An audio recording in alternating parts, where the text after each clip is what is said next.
Sénateur Francis, plutôt. Honorable collègue, je prends la parole aujourd'hui, pas en tant que ma capacité de chef du groupe progressiste du sénateur, mais en tant que sénateur indépendant. Le 18 novembre, le Comité des peuples autochtones a voté à 10 contre 1 en faveur de la modification du projet de loi S2, loi modifiant la loi sur les Indiens, afin d'abroger complètement la règle de la deuxième génération et de la remplacer par une règle du parent seul. Cette décision n'a pas été prise seule. Les témoins qui ont comparu devant le comité ont déclaré à plusieurs reprises que sans ces amendements, le projet de loi S2 corrigerait les préjudices liés à l'émancipation, mais laisserait intacte l'une des formes les plus persistantes et structurelles de cette discrimination. On a demandé à une écrasante majorité que des amendements soient portés. Par exemple, le 22 octobre, la grande chef Cara Wilson de l'Assemblée des chefs du Manitoba, qui représente 63 Premières Nations, a expliqué, et je cite, « Je suis ici pour dénoncer le problème qui menace la survie de nos nations, à savoir le recours continu du Canada à l'article 6.2 de la loi sur les Indiens comme politique de génocide légalisé. » Fin de la citation.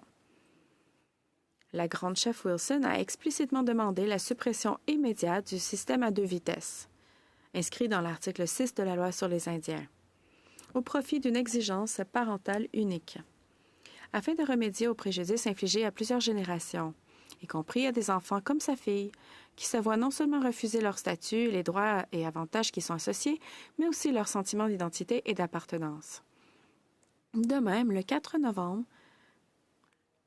la grande chef Matea Alatni du Conseil des Premières Nations du Yukon, qui s'exprimait au nom de 14 Premières Nations, a lancé le même appel. Elle a expliqué, et je cite, que la coupure de la deuxième génération continue de diviser nos familles entre ceux qui en ont et ceux qui n'en ont pas. Ces outils sont des outils mécaniques, conçus pour réduire progressivement le nombre d'Indiens inscrits au fil du temps. Dans la pratique, ils divisent les cousins, excluent les petits-enfants des programmes et services, et transforme l'identité en paperasserie. Fin de la citation. La grande chef Alatini a ajouté, et je cite, « Encore, si le projet de loi S2 vise véritablement la réconciliation et non pas simplement la gestion des litiges, alors nous devons nous attaquer dès maintenant à toutes les formes de discrimination connues et non pas plus tard. Plus tard, ce n'est pas neutre. Chaque année que vous attendez, davantage d'enfants sont privés de leurs droits. » Fin de la citation. Chers collègues, le message qui a été répété à maintes reprises au sein du comité était le suivant. Agissez maintenant, pas plus tard. En 2022, le Comité sur les peuples autochtones a publié le rapport « Mettons fin à la discrimination dans l'inscription des Indiens », qui demandait, entre autres, l'abrogation de la clause d'exclusion de la deuxième génération au plus tard en juin 2023. De nombreux témoins qui ont témoigné lors de l'étude du projet de loi S2 ont fait référence à ce rapport dans leurs témoignages. Parmi eux figurait Marilyn Slett, conseillère en chef du Conseil tribal Heiltsuk et secrétaire trésorière de l'Union des chefs indiens de la Colombie-Britannique, qui représente plus de 130 Premières Nations. Le 1er octobre, elle a déclaré, je cite, « Ce même comité a recommandé au Canada d'abroger toutes les dispositions discriminatoires, y compris l'article 6.2, dans le rapport de 2022, intitulé « Make it stop ». Nous demandons que le Sénat continue d'apporter son soutien sans faille à la suppression de toutes les dispositions discriminatoires de la loi. Fin de la citation. Ayant présidé le Comité sur les peuples autochtones en 2022, je suis fière que les membres aient voté de manière cohérente et conforme à leurs principes. Si nous avions tourné le dos aux témoins, et à beaucoup d'autres qui réclament des réformes urgentes depuis des décennies, je pense que notre comité aurait été en contradiction avec les preuves et nos responsabilités. Au lieu de cela, nous nous sommes, une fois de plus, rangés aux côtés des Premières Nations, en particulier des femmes et des enfants, pour soutenir fermement le rétablissement de l'égalité d'une manière qui perdure à travers les générations. J'espère que le Sénat suivra maintenant notre exemple. Avant de poursuivre, je tiens à souligner que je ne me souviens que de 2 autres cas où le Sénat a rejeté l'adoption d'un rapport de comité sur un projet de loi avec amendement. La décision de rétablir un projet de loi dans sa forme antérieure est suffisamment rare pour ne pas être prise à la légère. L'intégrité, l'indépendance et la crédibilité du comité et de ses membres doivent être préservées. à moins qu'il y ait une raison claire et impérieuse de faire autrement. Tous ceux qui comparaissent devant un comité le font dans l'espoir que leur contribution sera non seulement respectée, mais qu'elle servira également à façonner et à renforcer notre travail. Si nous ne le faisons pas, nous risquons de nuire à notre réputation collective.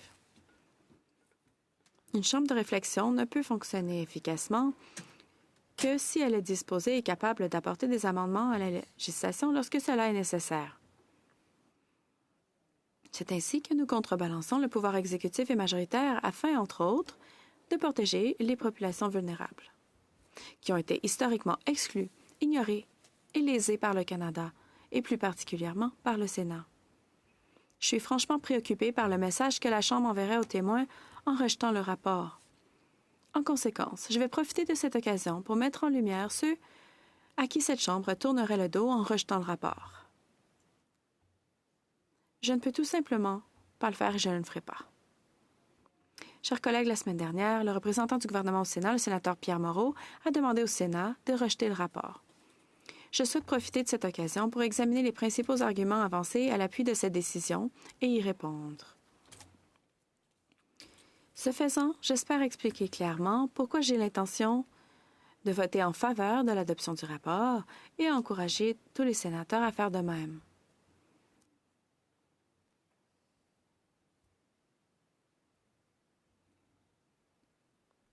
Commençons par l'un des principaux arguments avancés la semaine dernière pour défendre le rejet du rapport. L'affirmation selon laquelle les amendements contredisent son objectif plutôt que de le renforcer. Jeudi dernier, le sénateur Moreau a réitéré à plusieurs reprises que l'intention principale du projet de loi S2 était de répondre à la décision de la Cour suprême de la Colombie-Britannique dans l'affaire Nicholas. Il a fait valoir que le gouvernement fédéral ne s'oppose pas à ce que l'on s'attaque aux inégalités plus générales prévues par la loi sur les Indiens, mais qu'il n'est pas favorable à ce que cela se fasse dans le cadre de ce projet de loi.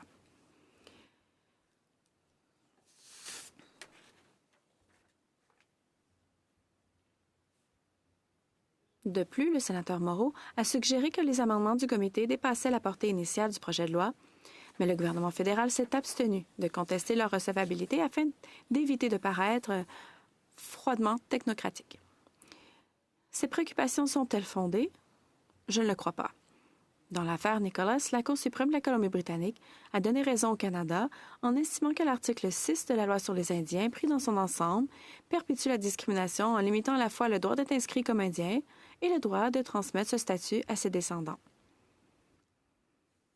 La Cour a affirmé que cette structure législative crée des distinctions juridiques fondées sur la race ou l'origine ethnique qui enfreignent de manière injustifiée les droits à l'égalité prévus à l'article 15.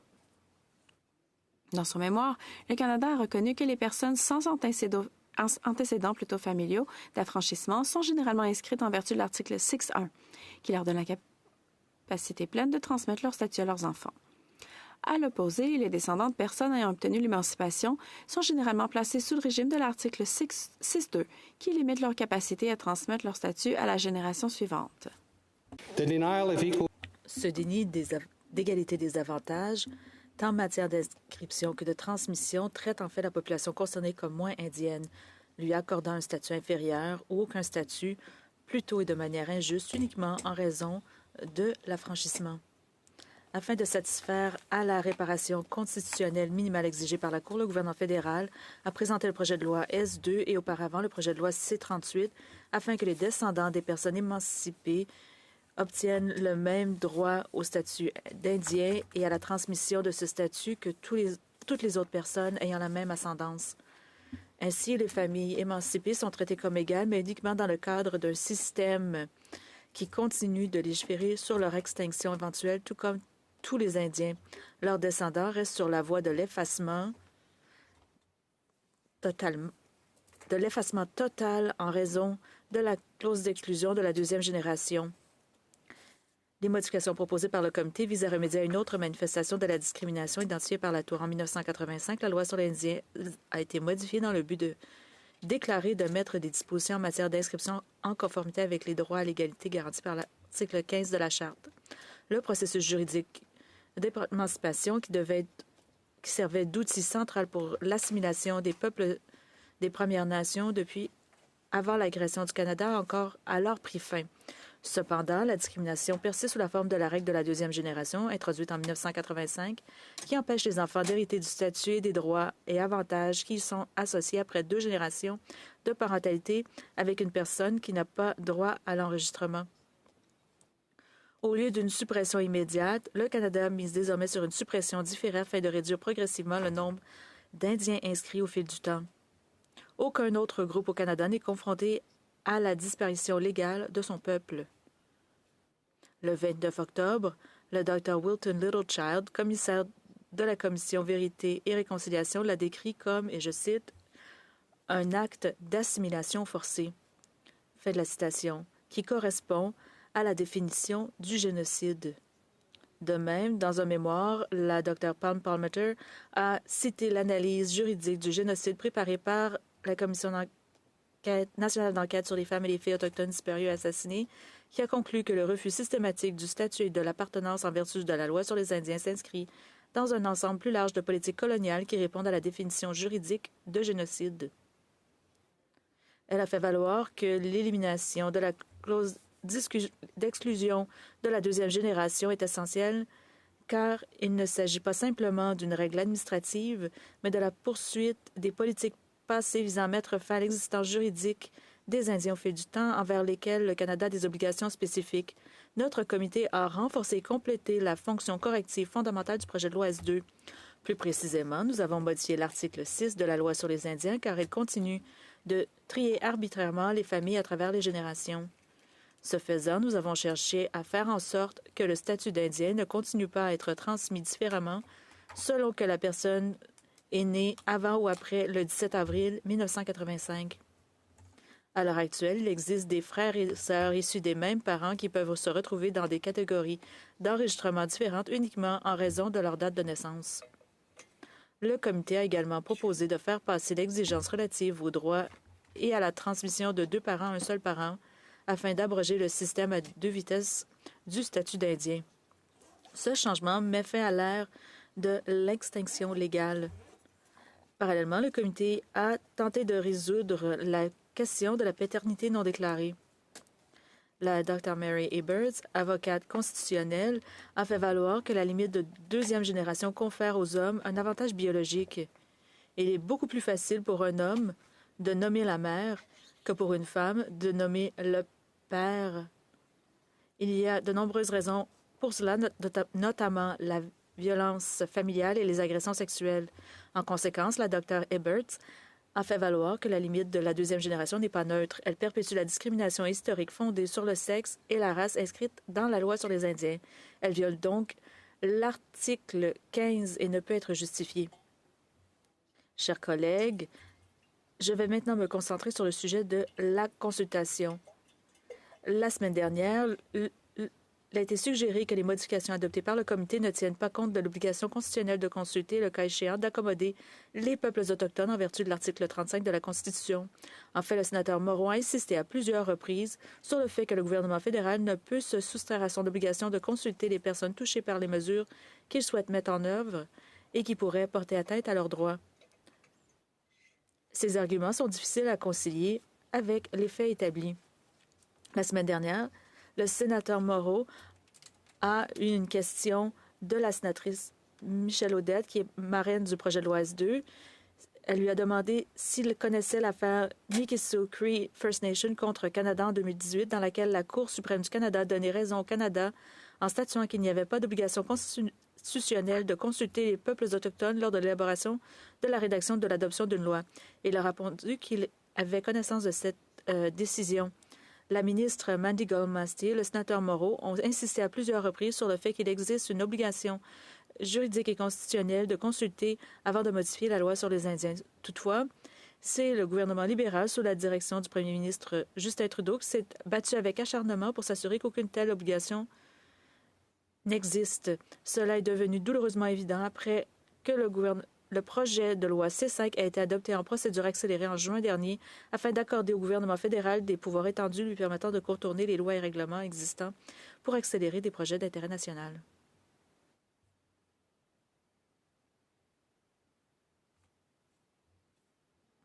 Je ne peux m'empêcher de poser la question. Pourquoi est-il alors acceptable d'adopter une loi sans consultation ni engagement malgré les préoccupations importantes concernant son impact sur les droits des peuples autochtones? Cela semble pour le moins extrêmement sélectif.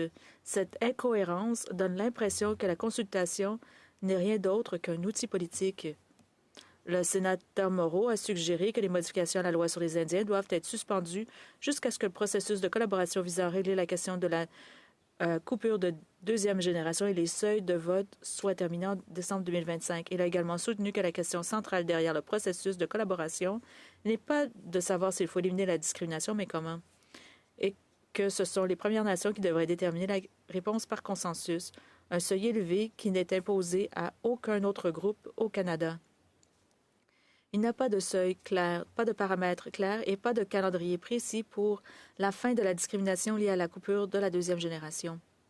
En fait, nous avons entendu quelques déclarations contradictoires. Il y a eu une promesse initiale de présenter un projet de loi distinct dans les mois à venir qui a été rapidement retiré. Nous avons également entendu dire que les consultations avaient commencé. Cependant, on nous a par la suite dit que ce n'était pas vrai. Nous n'avons donc aucune garantie réelle que la restriction de deuxième génération et les inégalités qui y sont liées seront bientôt corrigées. L'un des thèmes clés abordés par le comité est qu'après plus de 4 décennies, les promesses politiques ne suffisent tout simplement pas. Il ne s'agit pas d'une attaque contre la ministre Mandy Goldsmith. Nous ne nous concentrons pas sur les individus. Nous nous concentrons sur le mécanisme plus large du gouvernement. Zoe Craig Sparrow, vice-présidente de Justice pour les filles, a élaboré, et je cite, « Même si cette ministre est une femme autochtone, ce qui est merveilleux et inspirant, elle reste une représentante du gouvernement et doit agir en tant que ministre et non en tant qu'individu. Elle fait une promesse que nous savons et qu'elle sait qu'elle ne pourra peut-être pas tenir.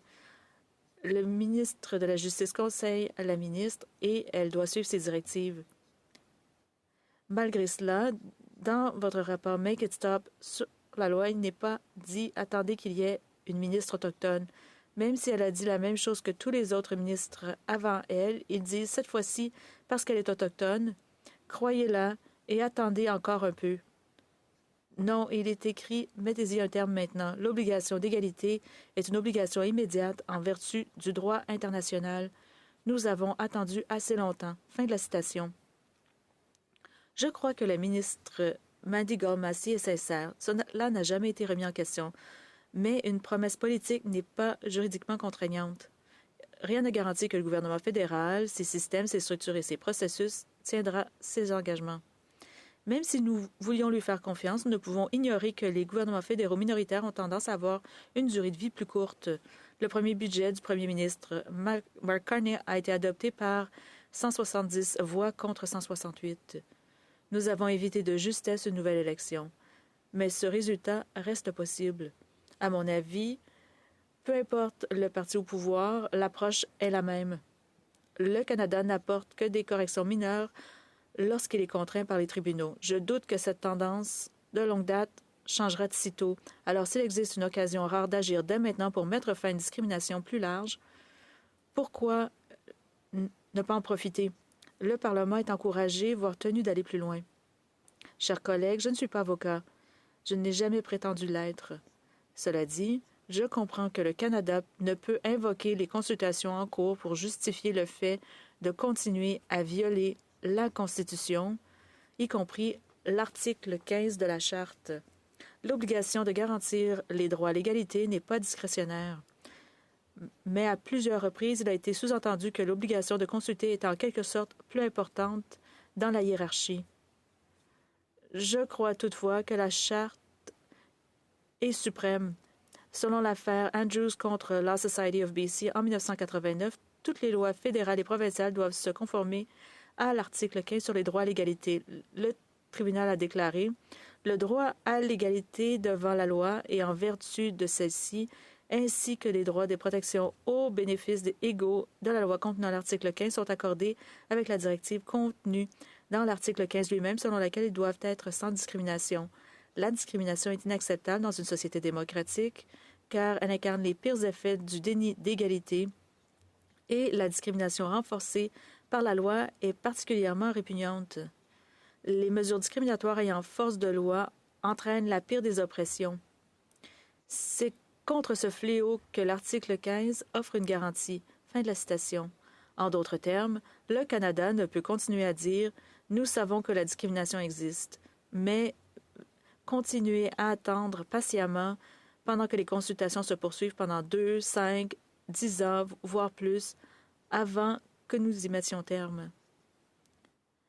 Les témoins que nous avons entendus étaient d'accord. Par exemple, le 5 novembre, nous avons entendu la chef Barbara Cote de la bande Shuswap. Elle s'est présentée au nom de l'Assemblée des Premières Nations de la Colombie-Britannique.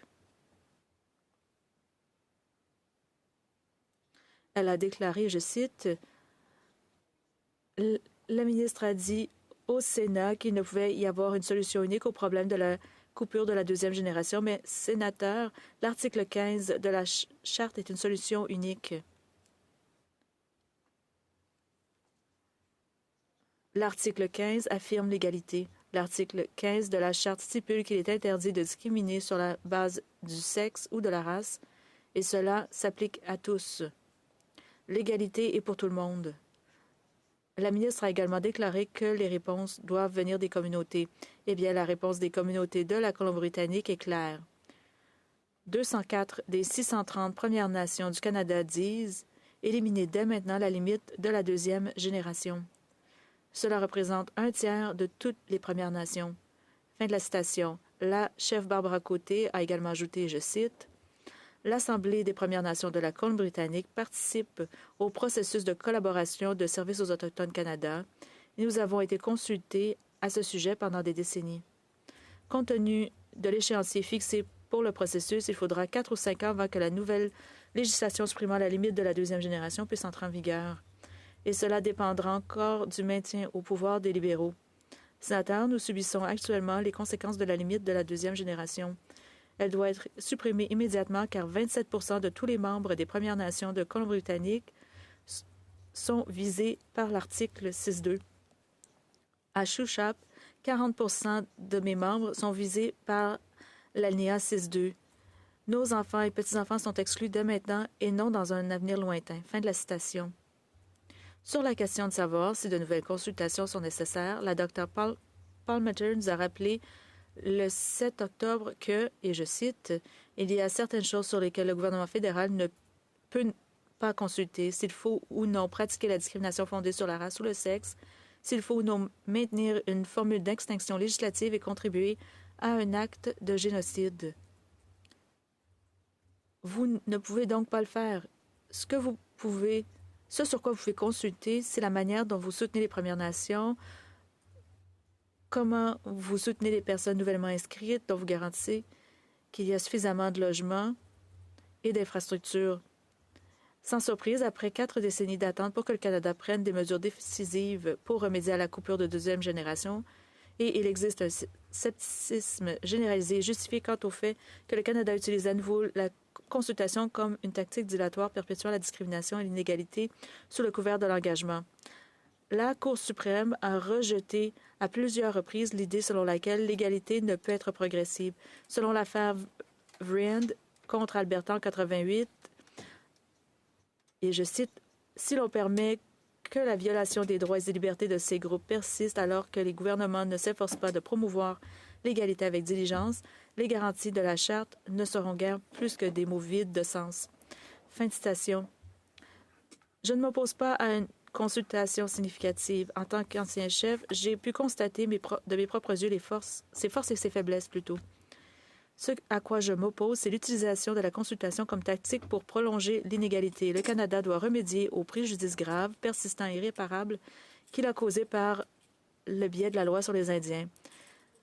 Pourtant, tous les progrès réalisés à ce jour ont été obtenus de haute lutte au cours des 4 dernières décennies. Alors que vous délibérez sur l'adoption ou non du rapport, je vous invite à garder à l'esprit que la décision de ne pas s'attaquer à la discrimination au sens large n'est pas neutre. Chaque retard aggrave, prolonge et multiplie les dommages. Chers collègues, j'en arrive maintenant à mon dernier point. Il a été suggéré que l'acceptation des amendements retarderait les mesures correctives pour les plus de 3 500 personnes touchées par la discrimination identifiée dans l'affaire Nicholas. Le sénateur Moreau a fait valoir que la Chambre des communes rejetterait probablement les amendements. Il a été sous-entendu que l'adoption du rapport permettrait désormais au Parlement de respecter la date limite du 30 avril 2026 pour modifier la loi sur les Indiens afin de la rendre conforme à la Charte. Toutefois, dans l'affaire Nicholas, le juge Fitzpatrick a reconnu que la Cour réglait le problème constitutionnel le plus restreint possible sans limiter la capacité du Parlement d'élaborer d'autres modifications législatives qu'il jugerait appropriées. Elle a également ajouté qu'elle resterait saisie, ce qui signifie qu'elle conserverait la compétence de prolonger la suspension si nécessaire. Ce ne serait pas la première fois qu'une prolongation serait nécessaire. Cela s'est par exemple produit dans l'affaire Deschenaux lors de la dernière modification de la loi sur les Indiens. Par conséquent, rien n'empêche le Canada de demander une prolongation afin, entre autres, de remédier à la coupure de deuxième génération et à d'autres inégalités. Cela dit, je ne pense pas qu'une prolongation soit absolument nécessaire. Le prédécesseur du projet de loi S2, le projet de loi C-38, nous a montré ce qui se passe lorsqu'il y a un manque de volonté et d'engagement sincère. Mais le gouvernement fédéral est tout à fait capable d'accélérer le processus lorsqu'il le juge nécessaire. C'est exactement ce qui s'est produit il y a quelques semaines avec le projet de loi C3, loi modifiant la loi sur la citoyenneté. Tout est une question de volonté politique. Dans l'affaire Deschenaux, la juge Massé a demandé au Parlement de corriger toutes les situations discriminatoires pouvant découler du problème identifié, pas seulement celles dont était saisie la Cour afin de garantir la conformité constitutionnelle. Elle a ajouté que, et je cite, « Lorsque le Parlement choisit de ne pas tenir compte des implications plus larges des décisions judiciaires en limitant leur portée au strict minimum, il y a lieu de s'attendre à ce qu'une certaine abdication du pouvoir législatif en faveur du pouvoir judiciaire. » Dans de tels cas, il semble que les détenteurs du pouvoir législatif préfèrent attendre que les tribunaux se prononcent au cas par cas avant d'agir et que leur jugement impose progressivement des modifications législatives afin de mettre enfin en conformité, avec la Constitution. À l'instar d'un juge Massé, le juge Fitzpatrick, dans l'affaire Nicholas, a également reconnu que la Cour réglerait le problème constitutionnel le plus restreint possible, mais sans limiter la capacité du Parlement à élaborer d'autres modifications législatives qu'il jugerait appropriées. Ces décisions renforcent l'argument selon lequel les modifications correctives plus larges au projet de loi S2 sont légitimes. Le Comité sur les peuples autochtones a reconnu que la réparation minimale exigée par la Cour était le plancher et non le plafond. En conséquence, nous avons essayé d'affiner l'objectif du projet de loi. Le rôle du Sénat n'est pas simplement d'adopter des lois, mais aussi d'assurer une seconde réflexion. Concrètement, cela signifie que nous avons l'obligation de veiller à ce que la législation résolve réellement le problème juridique qu'elle prétend traiter. Dans le contexte des violations répétées de l'article 15 de la Charte, il est particulièrement important que nous remplissions notre mandat afin de veiller à ce que le Parlement n'adopte pas de loi incomplète qui laisse intactes les formes structurelles de discrimination et déclenche de nouveaux litiges. Chers collègues, la question qui se pose aujourd'hui est de savoir si nous sommes prêts à continuer de refuser l'égalité attendue depuis longtemps au peuple des Premières Nations, en particulier aux femmes et enfants. Je n'ai encore entendu aucun argument convaincant expliquant pourquoi nous ne devrions pas mettre fin à la discrimination. L'adoption du rapport permettrait de dire que l'ère de l'extinction de l'égalité doit prendre fin. Et par conséquent, je vous exhorte à voter pour. Nombreux sont ceux qui nous regardent. Ça fait longtemps que le Sénat demande l'égalité et je vous accueille tous ceux qui sont ici aujourd'hui. Merci.